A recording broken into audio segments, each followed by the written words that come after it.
Okay, we're going to start talking about translating systems of equations.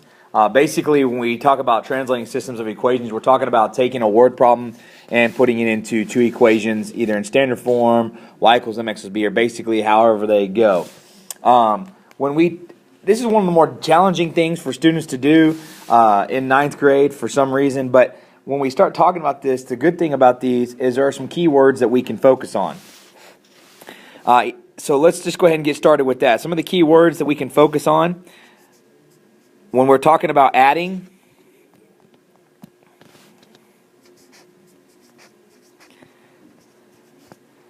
There are several key words for that.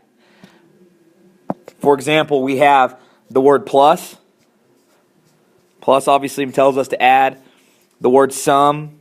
Sum is the answer to an addition problem. Obviously using the word add, so added to. And then more than. Okay, or more is another. Just more by itself also can be an addition keyword. We also have some for subtraction.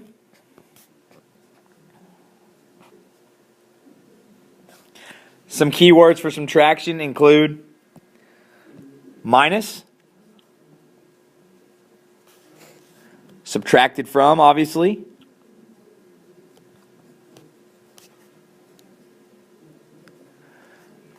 less than, not to be confused with the inequality, but if I say I have 4 less than Billy, that means I'm going to subtract whatever Billy's total is from 4 from that.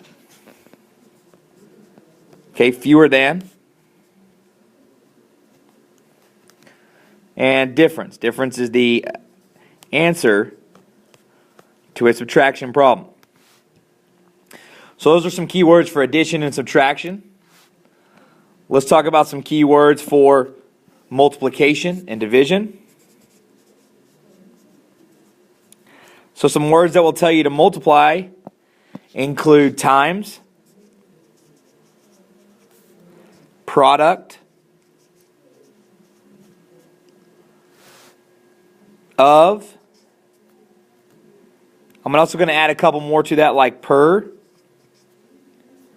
and each.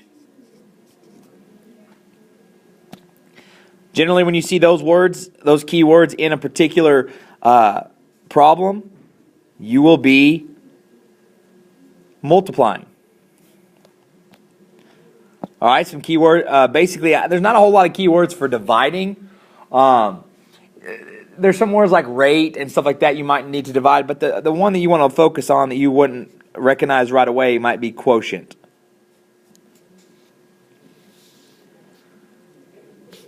Words like per and each can also indicate division, just depending on how the context of those particular problems. Okay? You also have some special phrases that make us switch the order of the equation. Okay, for example,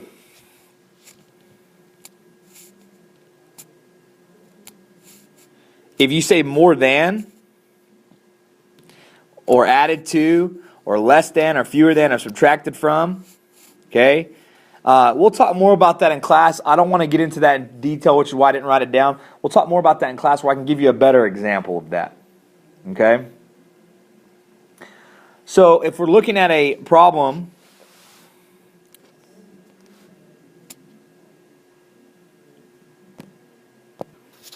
let's look at a couple of the problems that we have on our notes.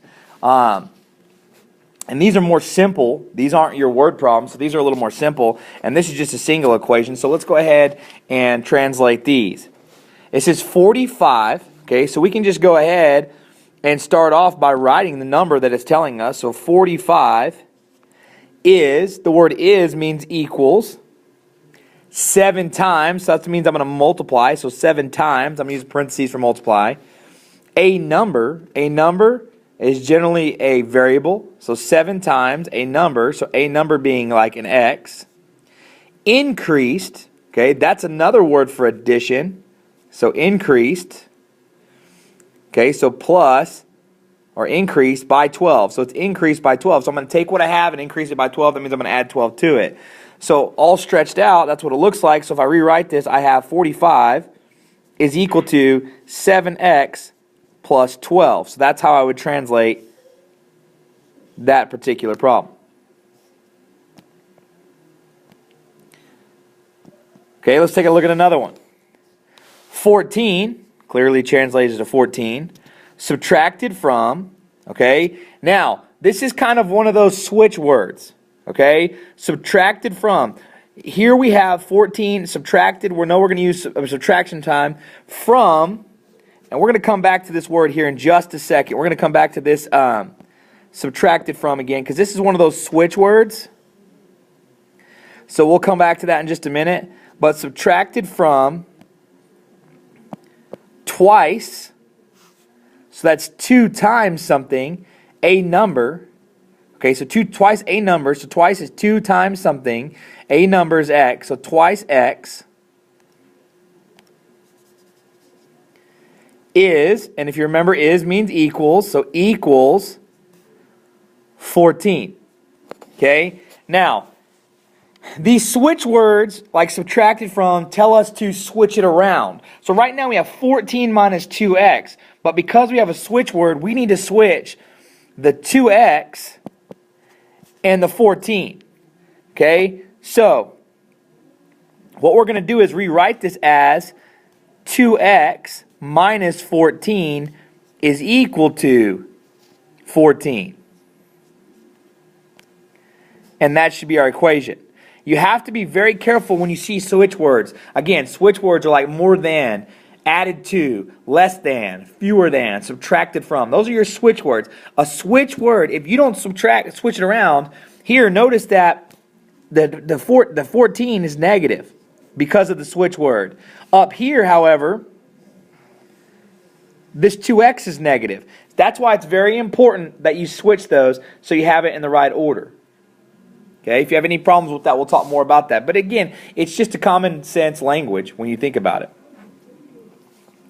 Okay, the length of a rectangle is 6 less than twice the width. So let's go ahead and translate that one. So the length of a rectangle is, okay, we don't actually know the exact length, so we're just going to put L. So we're going to make this length of a rectangle a variable. Is, we know is equals, okay, 6 less than. Okay, so here's another case of that switch word. Okay, so 6 less than. This less than is another switch word. We know that it's going to be subtraction, so 6 minus something. Twice, again, is 2 times something. The width. Do we know the width? No, so we're going to turn that into W.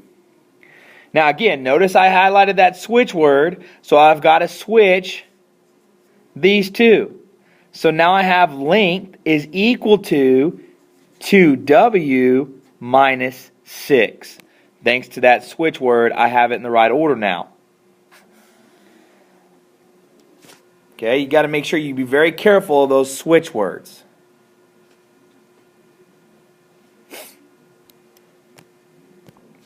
Okay, so now let's practice translating. What we're going to do is we're going to translate these. We're not going to solve them. We're just going to translate them, and then we're going to decide which method we'd use to solve if we're going to solve them. Okay, so here's our first problem. There are 22 students, and I'm going to go ahead and underline some key words as I go. There are 22 students in a classroom. Okay, that might be relevant information.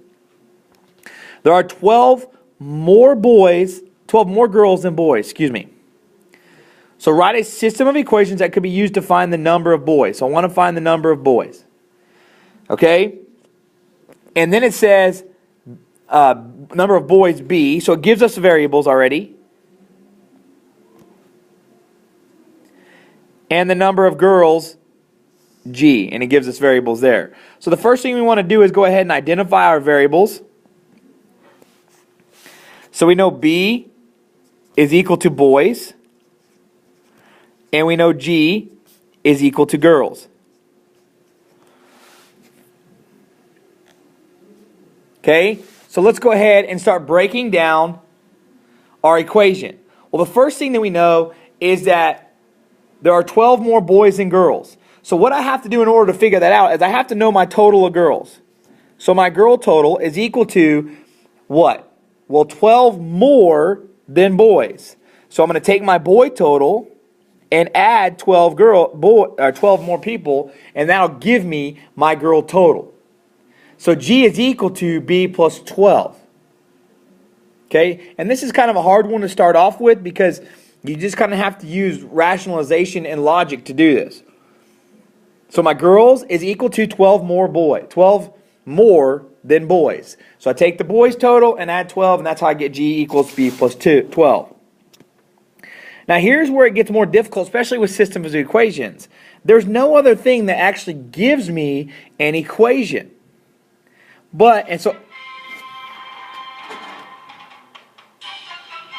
So what I want to do is I want to go and see what I've already used. I've used this.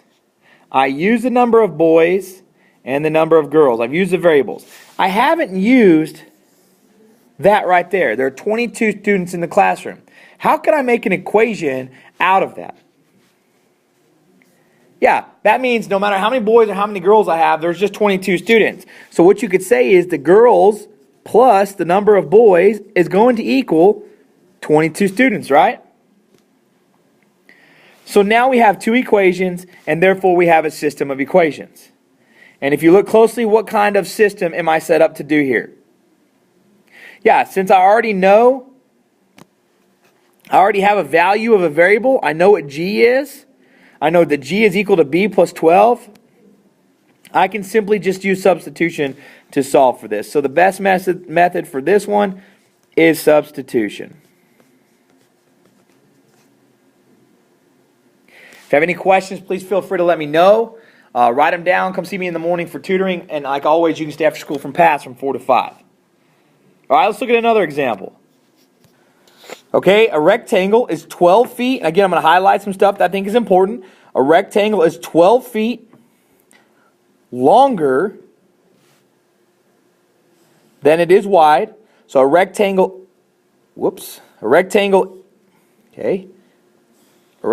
is 12 feet longer than it is wide. Its perimeter is 76 feet. So write the system of equations that could be used to find the length L, so it's giving us our variables, and the width W of the field. Okay, so first thing I want to do is identify my variables. So I know L is equal to length, and W is equal to width. This might be one of the most important things when you are creating equations, because you need to know what you're dealing with. All right, so let's start with our first equation. A rectangle is, 12 feet longer than it is wide. So what is this word longer dealing with? Yeah, longer is dealing with length. Okay, because wide deals with width, longer is dealing with length. So you know now that the length, is equal to the width plus 12, right? Because and again, if I go backwards from what I've already written, I know that 12 more than the width, or 12 more than the width is the length, or the long. Okay? So that's my first equation. It's the length is equal to the width plus 12. Okay, so I've already taken care of this. I've already used this. So now all I have left is the perimeter part. The perimeter is equal to 76 feet. Now, be careful. You do not want to use P is equal to 76. Because is P one of our variables? No, it's not one of our variables, so that doesn't help us. Because with a system of equations, we need two equations with the same variables. Okay? But what do you know? What can perimeter be translated into? What's the formula for the perimeter of any rectangle? Yeah, perimeter is equal to 2L plus 2W. So if I take this P value and I replace it right here, I now have a new equation that says 76 is equal to 2L plus 2W. And now I have my system of equations right there. And once again, I know a value of L here. And since I already know that value, the best method to solve this would be substitution.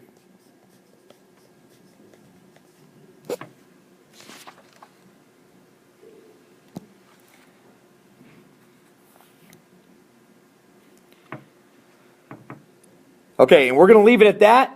And what we're going to do is we're going to go over a couple more examples in class tomorrow before I cut you loose. Hopefully, again, this will start to sink in the more you do it. And the more you practice, the better you get at this. Because this is one of those tough things that it's not easy to do right away.